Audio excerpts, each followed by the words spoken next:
eu vou tentar explicar o que é o retrato que eles fazem da gente e o que nós precisamos fazer com eles, ok? Porque eu tento entender, assim, de onde o Charlie Kirk é um extremista. Porque o extremista pode ser um extremista no discurso e um extremista na forma, certo? Por vezes eu acho que a imprensa confunde forma e conteúdo. E eu começo pelo Bolsonaro. O Bolsonaro, ele sempre foi um político muito convencional. E aqui no Brasil a imprensa o tratava como um extremista por conta da sua forma. Na verdade o que eu sinto a imprensa tinha um desprezo que eu também tenho pelo linguajar e pelas simplificações muito burras que o Bolsonaro fazia. Então o Bolsonaro, ele era muito assertivo falando burrice de um jeito burro. Isso irritava a imprensa, isso irrita as pessoas, isso é quase uma questão de classe, né? Em que o vocabulário da pessoa fala, esse cara é um jeca. Mas o problema é que a mesma imprensa valida e acha lindo a simplicidade, a brejeirice do Lula, né? Os erros de português do Lula são erros libertadores, os erros do Bolsonaro são sinal de extremismo. Então, um cara como o Bolsonaro, nesse sentido, ele provocava essa vibe na galera. E aí eu acho que era um cara que era jogado no extremo por conta da forma. No conteúdo do Bolsonaro, eu nunca vi coisas muito extremas. Tem umas declarações aqui e ali, mas muitos políticos de centro já tiveram. Então não é sobre isso. O Bolsonaro, inclusive, teve um governo tirando as burrices. E aí no final do mandato dele uma vontade de dar um golpe de Estado e uma tentativa atabalhoada de fazer isso. O Bolsonaro foi um político convencional, ele foi um presidente da República convencional e ruim. Mas ok, eu posso botar o Bolsonaro de direita, não consigo colocar ele como um extremista de direita. O Charlie Kirk, por mais que alguém vai achar que algumas posições dele sobre movimentos identitários sejam mais à direita, assim, o Charlie Kirk representava na maior parte do tempo o pensamento do senso comum e do cidadão comum.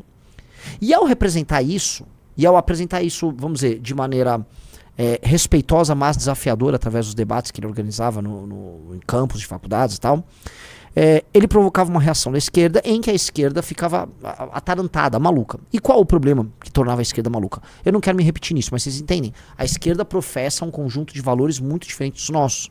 A universidade, depois o jornalismo, depois a burocracia, o judiciário, eles positivaram um determinado tipo de valores, que é a ideia de, por exemplo, que uma minoria ela está acima de todos. Alguns exemplos cabem nisso. Não existe racismo reverso que eles fazem. Por exemplo, olha, o conceito de minoria, que é um conceito, na prática, de opressor e oprimido, a gente vai pegar, é uma derivada do que falava o Marx. A minoria, ela tem um status diferente. Portanto, eu vou interpretar a lei sobre casos que são objetivos e sobre, vamos dizer, dispositivos legais muito objetivos. Por exemplo, você não pode discriminar uma pessoa por conta da sua cor de pele e raça. E aí eu vou interpretar segundo, vamos dizer, esse desenho que é um desenho marxista.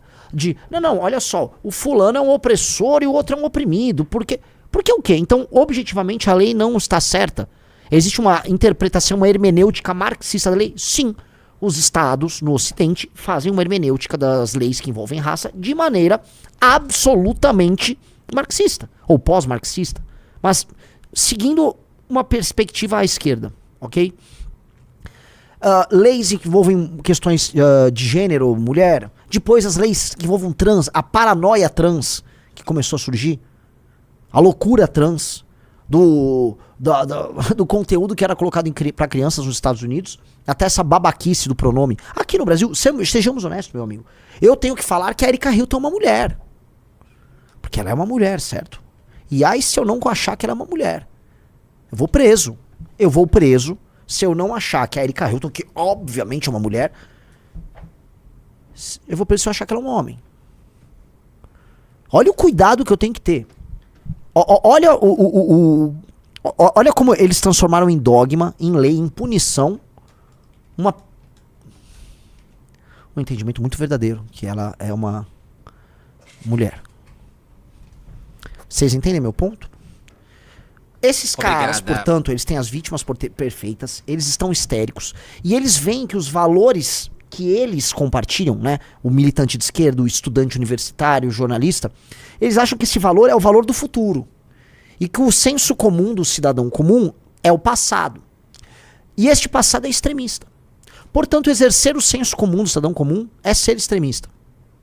E é atingir os dogmas, nesse caso, tanto jurídicos quanto religiosos, dessa elite.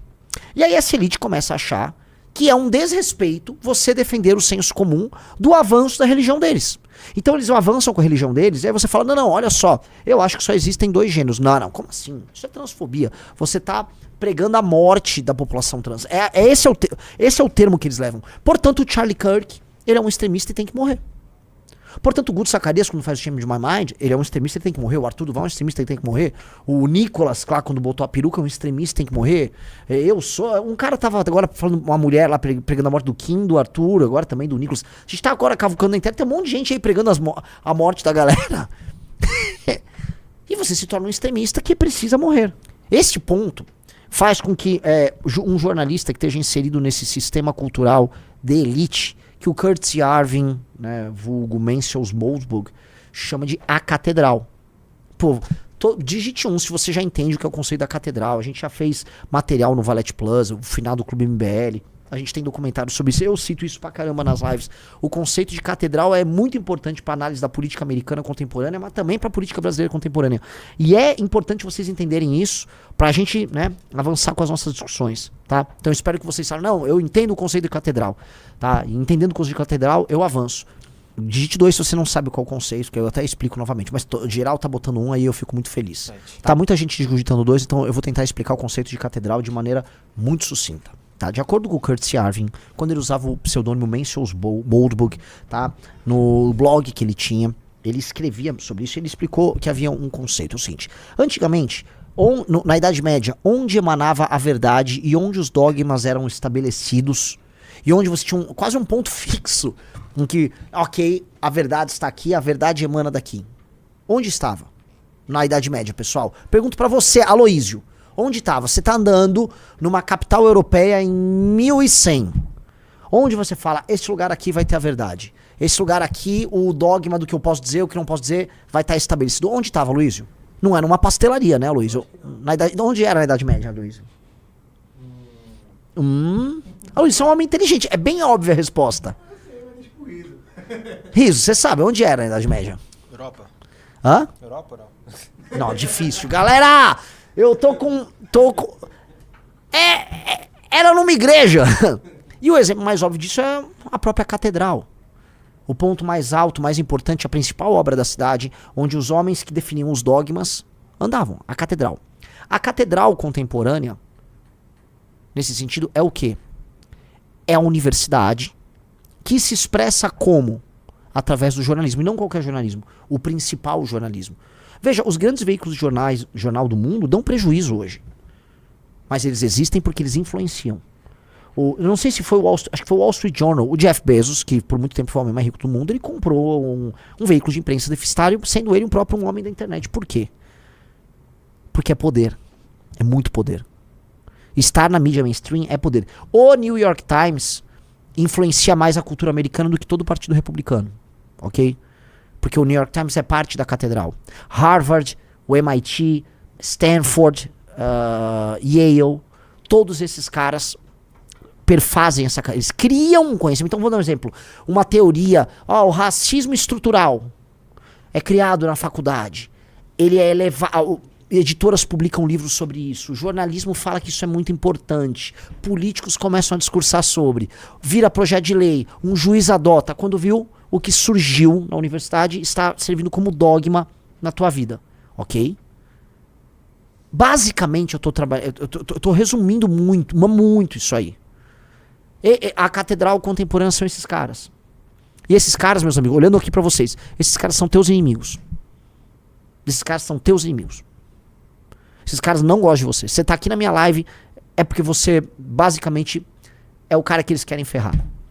E isso, naturalmente, a catedral do mundo é Nova York, a catedral do mundo é a Universidade Americana, é a inteligência americana, é a mídia americana. Mas cada um, a gente pode botar que a gente tem, vamos dizer, as nossas versões locais, né? A gente vai ter os nossos arcebispos aqui, a gente vai ter as nossas paróquias, tem essa questão paroquial local. A USP, muito importante, algumas universidades federais, certo? A gente vai incluir aí a Rede Globo, Folha de São Paulo, Revista Piauí, certo? E esses caras, nosso judiciário, é uma elite intelectual. que se fala, frequentam os mesmos lugares, assistem os mesmos filmes. Para essas pessoas, o filme, como é que é? Eu Ainda Estou Aqui, é a coisa mais linda do mundo. Os filmes são feitos sobre as histórias deles para que eles assistam. A cultura é criada para obedecer os sonhos deles. E você não concorda com isso. Você sente que isso não faz sentido. Ao não concordar com eles, você é um extremista. Igual a igreja tratava em alguma medida pessoas que rompiam os dogmas da igreja. Tipo as cruzadas? Não eram as cruzadas. A gente pegar o caso dos cátaros e outras, vamos dizer, heterodoxias ali que foram fortemente pisadas ali pela igreja. Né? Você vinha com uma heterodoxia e, nesse sentido, a gente pode ser tratado como um cara que está professando a religião errada, a religião a ser substituída. Tá? Naturalmente, né? Como há um processo de transição em que eles estão se impondo como membro de uma nova religião e esmagando a religião pré-existente ou a cultura pré-existente, há luta. Só que você tem que entender que há luta. A maior parte das pessoas não entendem que é uma luta. As tais das guerras culturais. As guerras culturais que nós vivemos são basicamente a luta entre o senso comum, a cultura e a religião anterior, ou seja, o mundo comum e os conceitos que vocês acreditam comum, tipo família nuclear, heteronormatividade, cisnormatividade, que eu acredito e defendo, ok? Contra um mundo que se impõe contra a gente, ok? Essa guerra, tá? Ela vai ser no meio das palavras. E a melhor maneira de você destruir alguém nessa guerra é tratar esta pessoa como um... Qual é o maior xingamento político que existe, Riso? O maior xingamento político? Fascista. Ou... Nazista. Ou seja, quando você, dentro da ordem política vigente, quer ofender a pessoa da maneira mais torpe possível, de modo a retirar o debate público, você vai tratá-lo como um fascista ou como um nazista, certo? Pergunto pra vocês, por que xingar a pessoa de fascista ou de nazista é o maior dos xingamentos dentro da ordem política atual? Algum motivo tem. E existe um motivo.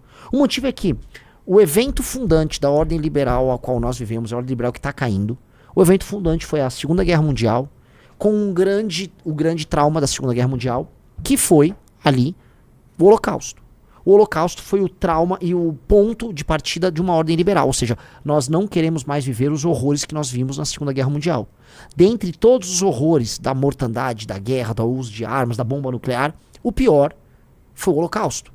O uso de um aparato técnico humano frio, imparável, para colocar pessoas, seres humanos inocentes dentro de vagões e numerados, levados para campos de concentração para serem sistematicamente mortos, como fazem com boi no matadouro.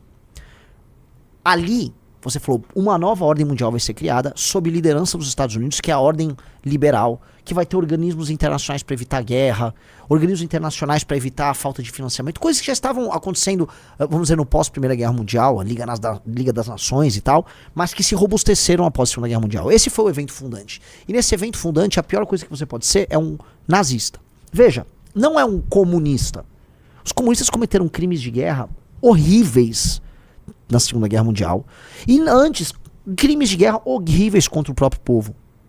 O Holodomor tá aí. Mas a experiência do Khmer Vermelho, toda a experiência chinesa, toda a experiência, vamos colocar, soviética, a guerra do Exército Vermelho contra o Exército Branco, os crimes de guerra do Leon Trotsky, que ainda tentam salvar, não, o Trotsky era diferente e tal. Foi colocado num canto. O nazista foi elencado ali como o maior dos problemas. E assim, com razão. Eu acho que dá pra cravar o nazismo como doutrina, ele é aberrante em todos os termos. Com razão. Logo, as pessoas evocam, portanto, que você é, dentro da ordem liberal, o problema, porque dado que na ordem liberal é a catedral quem dá as ordens, a catedral vai determinar que você, quando não aceita ela, você é nazista. Porque você não está adequado a esta ordem liberal. Entenderam o que eu quero dizer? Na hierarquia da ordem liberal, quem comanda é a catedral, e se você pratica uma heterodoxia, você vai ser o demônio naquela ordem. E o demônio é o nazista. Então você vai ser tratado como nazista. E como se trata um nazista, senhor Rafael Almeida Riso? Plau. Plau. Certo? Então o uso da violência é justificado. Não é que é apenas justificado. O uso da violência é necessário contra você. O uso da violência é fundamental. O uso da violência é educativo. Só que Eis o erro da direita. A direita, em grande medida, e olha aqui a parte que eu tenho que continuar. A direita parte de uma premissa, tá? Que ela em si é defensora da ordem liberal. Então quando você vai denunciar um esquerdista, você vai falar que ele é antidemocrático, que ele prega censura, certo? Ou seja, você vai falar que o esquerdista, ele não é adequado à ordem liberal, entenderam? Que o esquerdista, ele não está adequado a essas regras. Mas o esquerdista caga pro que você acha dele. É por isso que em todos os lugares a função do direitista, que é até o meme, até acho que botaram no grupo nosso lá, que é o meme do Nicolas, né? Ele tá sempre, olha a hipocrisia da esquerda, olha a hipócrita. Vocês falam democracia, mas vocês não defendem a democracia. Então a função da direita sempre foi de falar, vocês acham que vocês vão arrotar virtudes? Tá, mas vocês são hipócritas, vocês defendem Cuba. E hoje o direitista, o esquerdista tá assim, sim, eu defendo Cuba, eu realmente acho que Cuba tá certo, eu gostaria de te fuzilar. E aí os esquerdistas, o público vai ver um líder deles falando assim, ele vai falar, pô, based. Caralho, based pra caralho? Sim, eu gosto de Cuba, eu acho que o Stalin era do cacete. E aí o direitista, a hipocrisia, eu peguei a hipocrisia deles. Aí, Plau, ele te mata. Aí vem outro direitista, a hipocrisia. Pregam a paz, discurso do amor, mas matou. Que hipócritas, né? Nossa, como a esquerda é hipócrita. E a esquerda não está ligando em ser hipócrita. O discurso da esquerda, tá? É um discurso sobre acúmulo de poder. A natureza da esquerda é sobre acumular poder e também acumular contradições. E ela não liga para esse acúmulo de contradições. Ela realmente não liga. Ela tá cagando pra contradição. Você que tá me assistindo, não. Se o MBL soar contraditório. Ué, vocês foram contra o fundão um dia. Aí vocês conversaram com o público, mudaram de ideia. Mas isso é hipocrisia do MBL. MBL contra o fundão. Entendi. O MBL, ele quer acumular mais poder pra levar o projeto dele à frente. Não pode. Vão pegar aquele retardado Nano Moura, vão se juntar com vocês. MBL! Vocês querem o quê, cara pálida? Na esquerda não tem nada disso. Não tem nada disso. A esquerda é sobre ter poder e a direita é o tempo todo sobre abdicar de poder.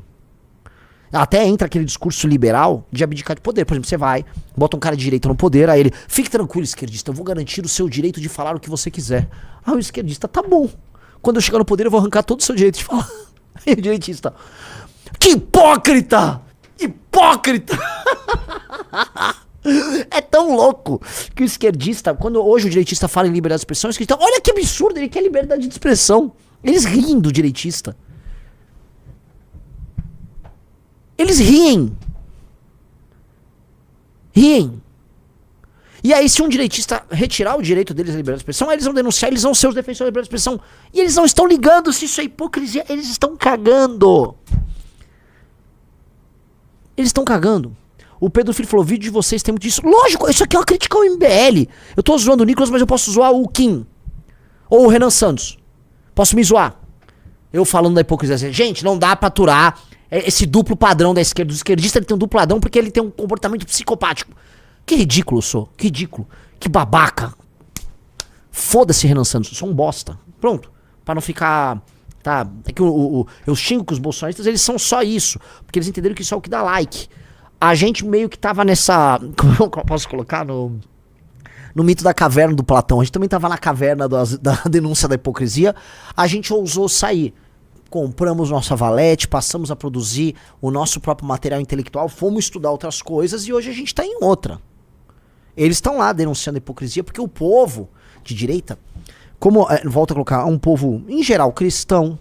E uma das coisas, vamos dizer, que uma pessoa que professa a sua fé faz é denunciar aquele que professa uma fé falsa, uma fé hipócrita.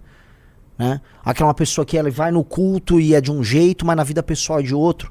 E aí esse comportamento vira um comportamento denuncista. E como isso funciona na vida particular, é um comportamento inclusive muito feminino, eles acham que vai funcionar na política.